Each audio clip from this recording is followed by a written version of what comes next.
नमस्कार, ये आकाशवाणी है। अभी आप सानू शर्मा से समाचार सुनेंगे।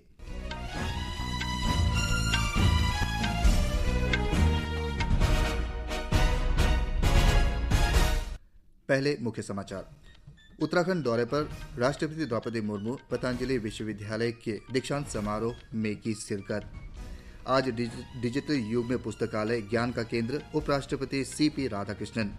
विज्ञान और प्रौद्योगिकी नवाचार सम्मेलन 2025 का उद्घाटन करेंगे पीएम मोदी। प्रधानमंत्री ने एशिया युवा खेल 2025 में 48 पदक जीतने पर भारतीय दल को दी बधाई। देश के सबसे भारी संचार उपग्रह CMS-03 का आज प्रक्षेपण करेगा इसरो। भारतीय टेनिस खिलाड़ी और 2 बार के grand slam champion Rohan Bopanna ने टेनिस को अलविदा कहा। प्रख्यात वैज्ञानिक अंकित राजू बने रक्षा अनुसंधान एवं विकास प्रयोगशाला के निदेशक। अब समाचार विस्तार से। राष्ट्रपति द्रौपदी मुर्मू ने देश को विकसित राष्ट्र बनाने के संकल्प पर विशेष बल दिया है। उन्होंने कहा कि वर्ष 2047 तक भारत को विकसित राष्ट्र बनाने के लिए महिलाओं और पुरुषों को समान भागीदारी आवश्यक है। उत्तराखंड के हरिद्वार में आज पतंजलि विश्वविद्यालय के दूसरे दीक्षांत समारोह को संबोधित करते हुए राष्ट्रपति ने कहा कि वर्ष 2047 तक देश को विकसित बनाने के लक्ष्य को पूरा करने के लिए सभी को मिलकर काम करना होगा। महिला शिक्षा के महत्व का उल्लेख करते हुए श्रीमती मुर्मू ने कहा कि शिक्षित बेटियां भारत का गौरव बढ़ाएगी। राष्ट्रपति आज से 3 दिवसीय उत्तराखंड दौरे पर हैं। राष्ट्रपति आज दोपहर बाद देहरादून पहुंचेंगी, जहां वह राजपुर रोड में फुट ओवर ब्रिज का उद्घाटन करेंगी और राष्ट्रपति निकेतन में अंतर्राष्ट्रीय साहित्य, संस्कृति और कला महोत्सव के प्रतिभागियों के साथ बातचीत करेंगी।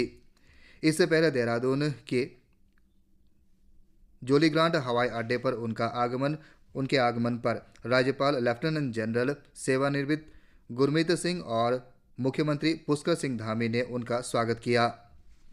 उपराष्ट्रपति सीपी राधाकृष्णन ने पुस्तकालय को शिक्षा का मंदिर बताया है। उन्होंने कहा कि पुस्तकालय एक ऐसा स्थान है जहां आलोचनात्मक दृष्टिकोण को बढ़ावा देता है और व्यक्ति विशेष तथा समुदाय को सशक्त बनाता है। उपराष्ट्रपति ने आज अंतर्राष्ट्रीय सम्मेलन पुस्तकालय समुदाय को सशक्त बनाते हैं वैश्विक परिप्रेक्ष्य को वर्चुअल रूप से संबोधित करते हुए ये बात कही। श्री राधाकृष्णन ने कहा कि आज के डिजिटल युग में पुस्तकालय ज्ञान केंद्र के रूप में कार्य कर रहे हैं।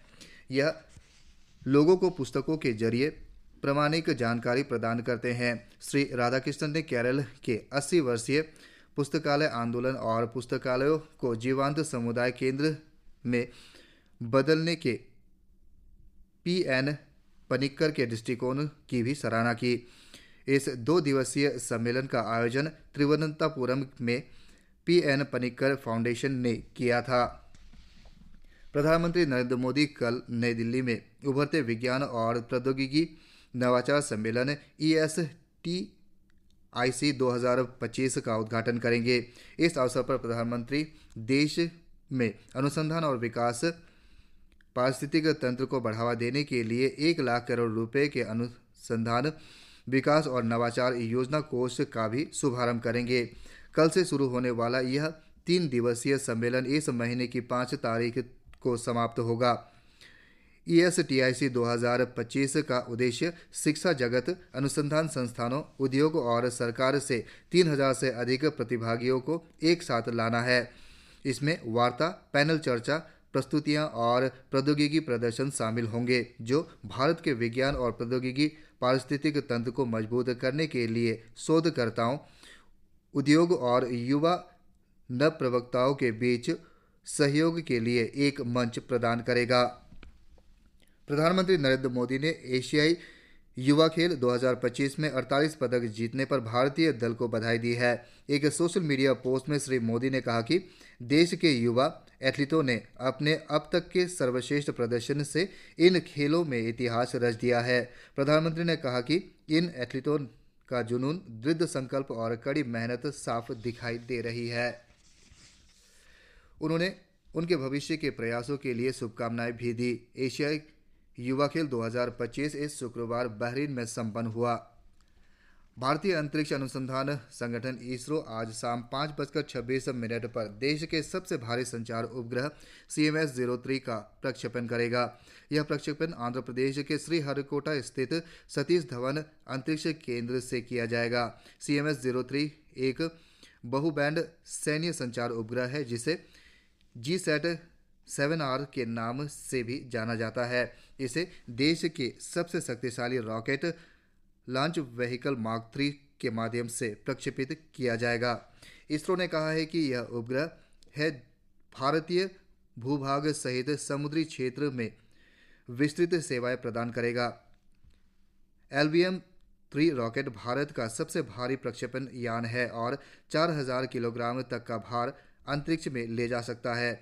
इसने चंद्रयान-3 जैसे चंद्रमा मिशन का सफलतापूर्वक प्रक्षेपण किया है, जिससे भारत चंद्रमा के दक्षिणी ध्रुव के पास सफलतापूर्वक उतरने वाला पहला देश बना। CMS-03 उपग्रह से नौसेना के लिए कनेक्टिविटी को बढ़ावा मिलेगा। यह उच्च क्षमता वाली बैंडविड्थ भी प्रदान करेगा, जिससे दूरस्थ क्षेत्र तक डिजिटल पहुंच में सुधार होगा। आकाशवाणी संगीत सम्मेलन का 67वां संस्करण आज से दिल्ली, मुंबई और चेन्नई में संगीत कार्यक्रम के साथ शुरू होगा। एक महीने तक चलने वाला इस आयोजन के दौरान देश भर के 24 शहरों से शास्त्रीय संगीत की प्रस्तुतियां होगी। इसका आयोजन प्रसार भारती द्वारा सांस्कृतिक मंत्रालय के सहयोग से किया जा रहा है। सूचना और प्रसारण मंत्रालय ने कहा है कि आकाशवाणी संगीत सम्मेलन की शुरुआत 1954 में हुई थी और यह भारत की प्रख्यात सांस्कृतिक परंपरा का प्रतीक है। इसमें देश भर के श्रोताओं को हिंदुस्तानी, कर्नाटक और लोक संगीत से रूबरू होने का मौका मिलेगा। यह सम्मेलन भारत की समृद्ध सांस्कृतिक परंपरा का संरक्षण करने और प्रोत्साहन देने तथा उसे लोकप्रिय बनाने में महत्वपूर्ण भूमिका निभाएगा। प्रसार भारती के प्रमुख कार्यकारी अधिकारी गौरव द्विवेदी ने सम्मेलन की विस्तृत जानकारी देते हुए बताया कि कोविड-19 महामारी के कारण कुछ अंतराल के बाद यह महोत्सव नए स्वरूप में लौट रहा है। इस वर्ष के सम्मेलन में प्रत्येक केंद्र पर 2 कार्यक्रम होंगे। इनमें से एक भारतीय शास्त्रीय संगीत और दूसरा लोक संगीत को समर्पित होगा। पणजी और शिलोंग में विशेष तौर पर पश्चिमी शास्त्रीय संगीत की प्रस्तुतियां होगी, जो भारत के संगीत की क्षेत्रीय विविधता को प्रदर्शित करेगा। Air chief marshal AP Singh ने आज सुबह नई दिल्ली में जवाहरलाल नेहरू स्टेडियम से 10 और 5 किलोमीटर की दौड़ वाली हाफ मैराथन सेक भारतीय वायुसेना मैराथन 2025 के पहले संस्करण को हरी झंडी दिखाकर रवाना किया। मीडिया से बात करते हुए एयर चीफ मार्शल ने परमवीर चक्र विजेता निर्मल जीत सिंह सेंखो को श्रद्धांजलि देने के लिए आयोजित इस मैराथन दौड़ में शामिल होने वाले सभी प्रतिभागियों को धन्यवाद किया। परमवीर चक्र विजेता निर्मल जीत सिंह सेंको को समर्पित सेंको भारतीय वायुसेना मैराथन 2025 का आयोजन भारतीय वायुसेना द्वारा सशस्त्र बलों के कर्मियों और नागरिकों के लिए किया गया था। भारत के अनुभवी टेनिस खिलाड़ी और 2 बार के grand slam champion Rohan Bopanna ने 20 साल के लंबे कैरियर के बाद कल टेनिस को अलविदा कह दिया।